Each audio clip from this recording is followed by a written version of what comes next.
Cybersecurity is rapidly evolving as AI enables a shift from traditional prevention to continuous detection and response. Joining us today to speak to this is Craig Adams from Rapid7. It's good to have you with us. What's AI's dual role when it comes to cybersecurity? So first, let's be super clear. Attackers are using AI to target organizations in ANZ at a pace never seen before. So now organizations are having to shift from not only how do they govern and manage AI use, but how do they defend their organizations with the AI. The biggest risk everyone's going to face is the risk of being afraid and not embracing it in defense. Okay, I think that's a great point you've made there just to start. It's almost like fighting fire with fire in many ways. But how are organizations moving from prevention to that continuous detection and protection? Yeah, the AI fundamentally is all about efficiency and speed. AI is about how do you identify and get to decision support faster with higher conviction and confidence. So let's be super specific. The old way when there's a threat in your environment is having a human look through it and trying to figure out if it's relevant to your organization or not.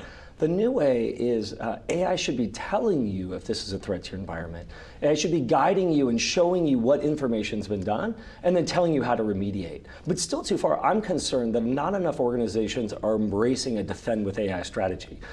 We're still getting past that caution zone of the fear of using AI as opposed to realizing that our adversaries are moving faster and we just have to as well. It's interesting in the cybersecurity sector there is that fear or that sort of concern or tiptoeing into it, whereas in other sectors it's like dive in, let's use it, fear of missing out, the hype machine. Yeah. How does AI transform the modern security operations center? Let's look at that for a moment. Yeah, so AI allows people to get more strategic. So every security team in every organization has more things than they want to do, that they can afford to do, that have time to do.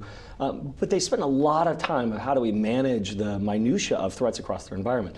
AI allows people to go from reactive, just investigating individual threats, to being proactive, doing threat hunting across their environment. Just to be specific, this means when there's a newsworthy event and trying to figure out if I'm relevant, AI allows defenders to go through and figure out what's relevant to their environment without having to worry about, well, who's monitoring my endpoint and am I still protected against identity compromise? Yeah, and it's interesting you highlight that sort of news coverage at the moment because there have been a few high-profile stories. Just a few.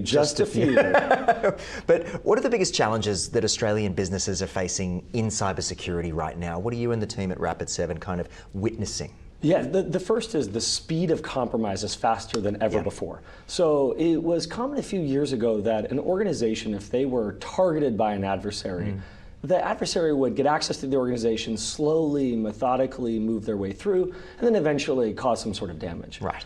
Today, the typical threat to an organization is one where they are penetrated and compromised in a single day.